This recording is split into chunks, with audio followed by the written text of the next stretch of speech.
Mas será que é assim que funciona? Será que a nossa população está acostumada a um judiciário humano?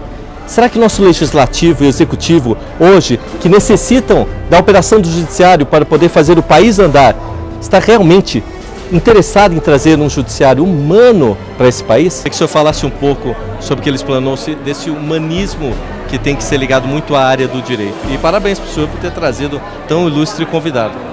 Muito obrigado, é uma satisfação realmente receber São Paulo, receber o Instituto dos Advogados, receber o ministro Carlos Aires Brito, e não foi sem razão o convite.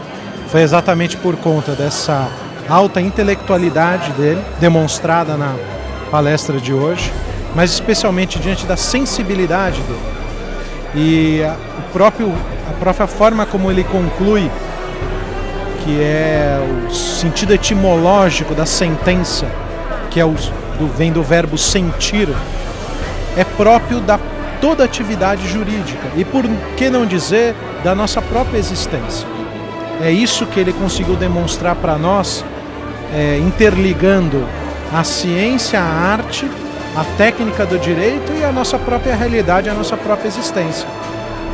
O sentimento, o respeito, o amor, todos esses desdobramentos vêm exatamente do fundo da nossa alma. Presidente, o senhor acha hoje que a população do Brasil está mais próximo deste tipo de sentimento, desse judiciário mais humano do que alguns anos atrás? Sem dúvida, né? A própria criação dos juizados especiais, a justiça itinerante, que tem levado a justiça em locais afastadíssimos, como na Amazônia, como em situações de periferia. Então isso leva para o cidadão, para o jurisdicionado, o sentimento de que ele tem um apoio, né? Isso sem dúvida nenhuma colabora e dá segurança, né? Que é o que mais o direito pode dar para a pessoa, segurança. Na palestra do Instituto dos Advogados de São Paulo, meu sempre presidente, atual conselheiro federal da Ordem dos Advogados do Brasil, doutor Luiz Flávio Borges Dustra. Doutor, o senhor que é um grande humanista também, né? Além de criminalista, né? Como é que o senhor vê essa realidade hoje que o ministro explorou entre o que a população tem, o que o ser humano tem e a realidade do direito? Bom, em primeiro lugar, me vejo mais uma vez obrigado a registrar os cumprimentos a você. Obrigado. Um batalhador, um lutador, um comunicador, um jornalista que tem feito um trabalho primoroso e sempre ajudado a OAB, o Instituto, as entidades, a associação, de maneira que a primeira palavra é de homenagem a você. São os olhos. Eu quero também dizer que hoje nós tivemos aqui um almoço no Instituto delicioso. E não foi pela comida servida, não. Foi pelo tema, foi pela oportunidade de ouvir o ministro Aires Brito falando sobre a arte e a ciência na interpretação do direito, falando sobre a dicotomia da vida, falando sobre a dualidade, falando sobre esse lado de inspiração, onde o terceiro olho, que fica entre os dois olhos humanos, pode enxergar o que os nossos olhos carnais não alcançam. É esse olhar da alma. E o ministro, que é um poeta, com sua sensibilidade, conseguiu aqui transmitir a importância de enxergar a vida sob esse prisma. Aliás, o ministro Aires Brito fez o prefácio do livro do Michel Temer. E ontem nós tivemos com o vice-presidente da República, nosso professor Michel Temer, no lançamento do seu livro, um verdadeiro sarau realizado pelo CIEE, e lá Sua Excelência falava sobre a importância desse outro lado, desse lado que vem completar o ser humano. E nesse livro foi o ministro Aires Brito que fez o prefácio, também avalizando esta vertente poética de tantos e tantos homens que no plano político, no plano jurídico, têm grandes responsabilidades, mas estas só são enfrentadas, e estas criaturas só estão à altura de cumprir com estas responsabilidades por conta desta natureza humana exacerbada, desse sentir mais. O próprio ministro falou há pouco, sentença vem de sentir. Então o juiz que profere uma sentença, ele tem que sentir. Não é só acumular conhecimento jurídico, não é só saber pesquisar, não é só ter um cabedal de conhecimento. Ele precisa mais, ele precisa sentir a alma do seu semelhante para poder decidir sobre sua vida. Um evento magnífico, de parabéns o presidente Horácio, parabéns o Instituto, e eu aqui com muita honra representando a nossa OAB, o nosso presidente Marcos da Costa, trazendo o abraço da ordem ao ministro Aires Brito. Desembargador, queria a sua opinião sobre essa palestra. O ministro Carlos Aires Brito é um humanista acima de tudo. Além de ser um homem, enfim, dedicado, um homem afeto a letras jurídicas, ele é um humanista, né? Um filósofo, enfim, um poeta, historiador e um homem dedicado às letras jurídicas. Então, na medida em que você, enfim, escuta uma palestra de uma pessoa com um vasto elenco cultural, um vasto cabedal cultural, como o do ministro Carlos Aires Brito, isso só nos tende a enriquecer e só tende a oferecer a todos os ouvintes, enfim, uma palestra de muito enriquecimento e de muito, enfim, conteúdo cultural. O tribunal agora, desembargador, muita atividade? O tribunal sempre muita atividade, né? Na medida em que os feitos, existem muitos processos que são distribuídos, a demanda aumenta muito, e a demanda aumenta muito, em parte nós devemos nos felicitar, tendo em vista que o jurisdicionado acordou para os seus direitos. Na medida em que o jurisdicionado descobriu que ele tem direitos e que ele tem que bater as portas do judiciário para justamente ir atrás dos seus direitos, então isso reflete, claro, diretamente no Poder Judiciário. E reflete de que maneira? Reflete aumentando a demanda dos processos. E a nós cabe, enfim, darmos a resposta ao jurisdicionado. É fato que nem sempre essa resposta vem no tempo que o jurisdicionado gostaria de ter. Mas o tribunal procura, na maneira do possível, agora com o presidente Ivan Sartori e também com os presidentes que o antecederam, o tribunal procura dar uma resposta, embora não a contento como o jurisdicionado gostaria, mas procura dar uma resposta no prazo mais breve possível, embora não seja com a rapidez que o cidadão gostaria que fosse. Ainda aqui na reunião almoço do Instituto dos Advogados de São Paulo, o programa Questão de Justiça, que em rede nacional hoje está, né? Tem a grata satisfação também de receber a professora Ivete Senise Ferreira. Aliás, a presidente mulher do Instituto dos Advogados e também diretora da faculdade aqui do Lago São Francisco. Professora, o ministro comentou muito a questão da humanização do direito, desses dois lados. E a senhora, como professora, também de uma grande faculdade, a primeira faculdade do país, ex-presidente do Instituto e agora vice-presidente da OAB do Estado de São Paulo, como é que a senhora vê isso, essa humanização do judiciário? Realmente hoje ela acontece? Ela acontece porque nós temos homens de visão, como o ministro hoje, que perceberam essa necessidade de humanização do direito. Numa fase em que as pessoas que antigamente se preocupavam com as questões mais sérias, mais importantes da humanidade, hoje estão interessadas em garantir um lugar da profissão e se tornar apenas profissionais, em ganhar dinheiro e esquecer os valores, não somente os éticos, os humanistas também. Então é com grande satisfação que nós vemos, inclusive, no topo da carreira, no Supremo Tribunal, como é o caso do ministro Aires Brito, pessoas que estão preocupadas com essas questões que são filosóficas, mas que estão na base do direito.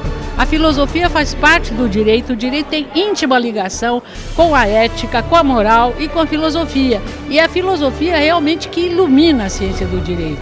É uma matéria que para alguns é muito árida, mas ela discute as questões mais importantes da nossa área que estão subjacentes nas relações sociais, interpessoais e muitas vezes nos problemas que o direito tem que resolver, que a justiça tem que resolver. Então é importante que haja esse lado humanista, inclusive poético, filosófico em muitos dos aplicadores do direito, porque realmente só assim é que nós vamos ter uma verdadeira justiça aplicável nos moldes como ela foi concebida desde os filósofos antigos e como ela sofreu nas transformações que passou no desenvolvimento da civilização, mas que não está afastada da ideia da noção de direito. Então, direito e justiça são, como ele falou hoje, é uma dicotomia, é uma interligação que não pode ser separada. E as pessoas hoje se preocupam com as normas, com o direito e esquecem a justiça é um valor e, portanto, ela faz parte das ideias filosóficas. Esquecem-se que nós temos que apelar para a filosofia, para a moral, para a ética, senão o direito fica sem nenhum significado. Eu conheço o ministro de longa data, ele sempre foi primoroso nas suas atuações. Como advogado, foi um advogado fantástico, vindo lá da nossa Sergipe e dando lições para o Brasil inteiro.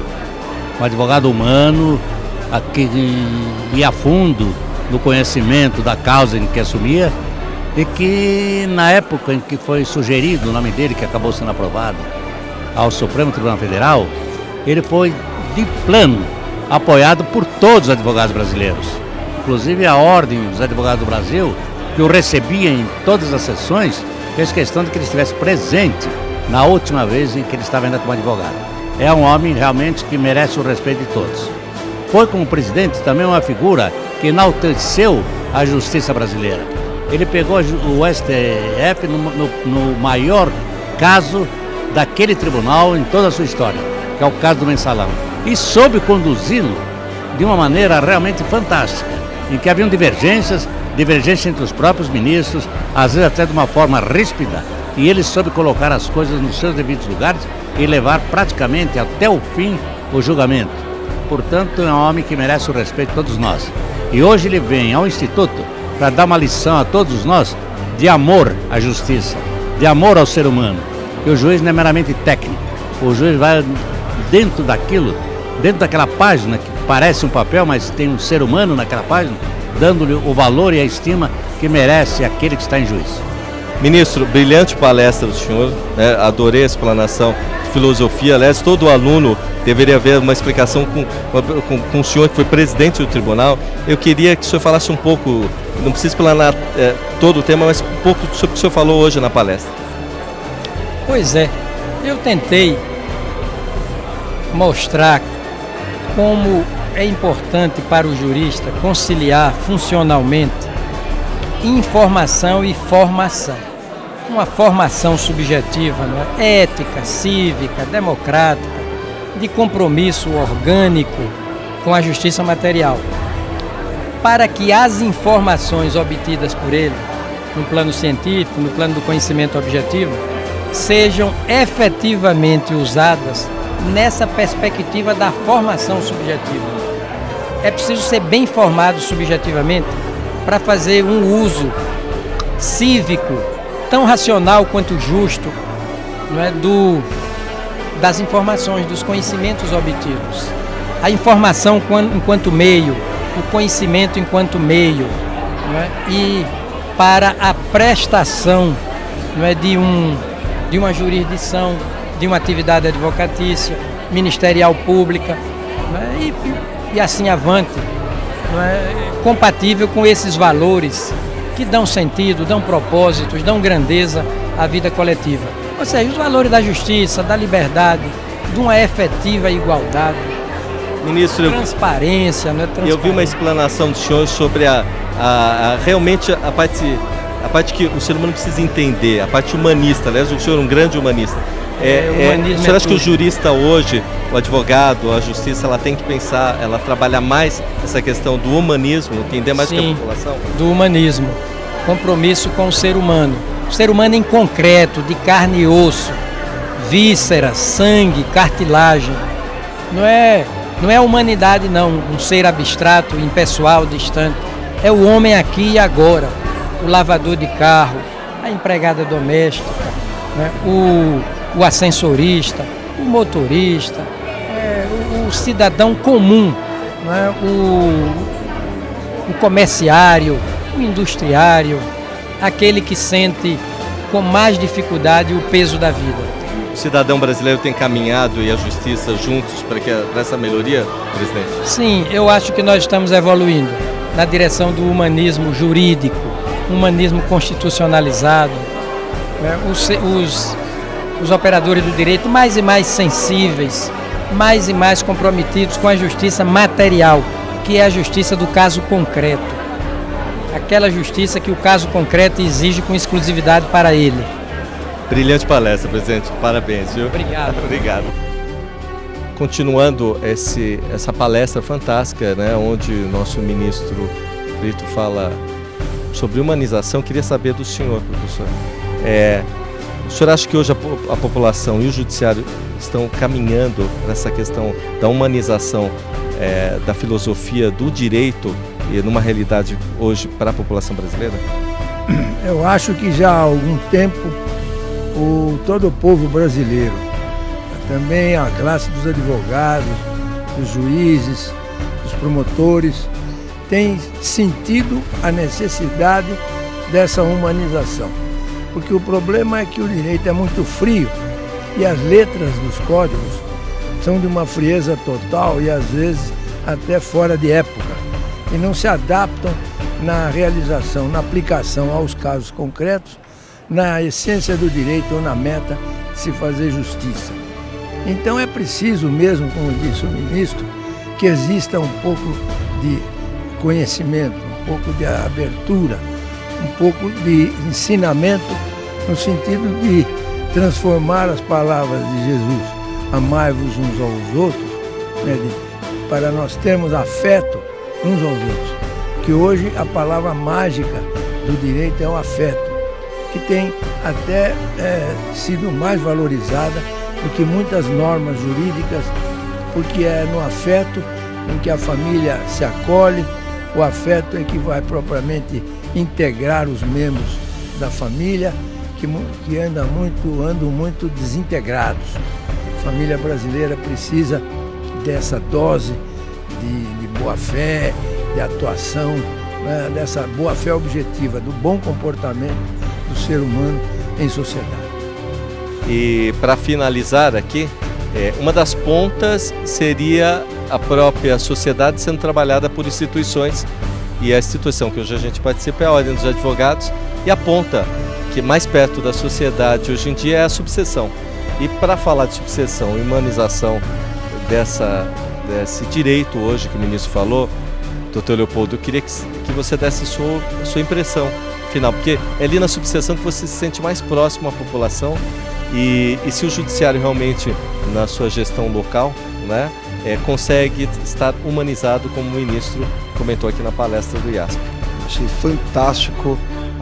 Achei fantástico as colocações do ministro, aquela questão de eu, de outro, a questão das vidas, essa interlocução, essa relação entre a advocacia e a própria sociedade. Eu acho que tudo isso se interliga e tudo isso acaba trazendo, e as colocações do ministro e o próprio evento do IASP hoje trazem um aprimoramento, trazem uma reflexão, principalmente para quem milita, né? Quem milita na advocacia, os profissionais do direito como um todo. E eu achei muito importante, eu achei que o evento traz uma construção, traz um aprimoramento e traz uma valorização, como diz o ministro, do artista. O artista, ora, quem seria o artista? O profissional do direito, o artista, o jurista, o intérprete, e eu acho que mais encontros devem ser realizados dentro desta ótica que prioriza o conhecimento, prioriza o aprimoramento do profissional do direito. Eu acho que o Dr. Horácio está de parabéns e com certeza, se outros eventos dessa magnitude ocorrer, nós teremos o maior prazer de comparecer, estar presente para prestigiá-lo.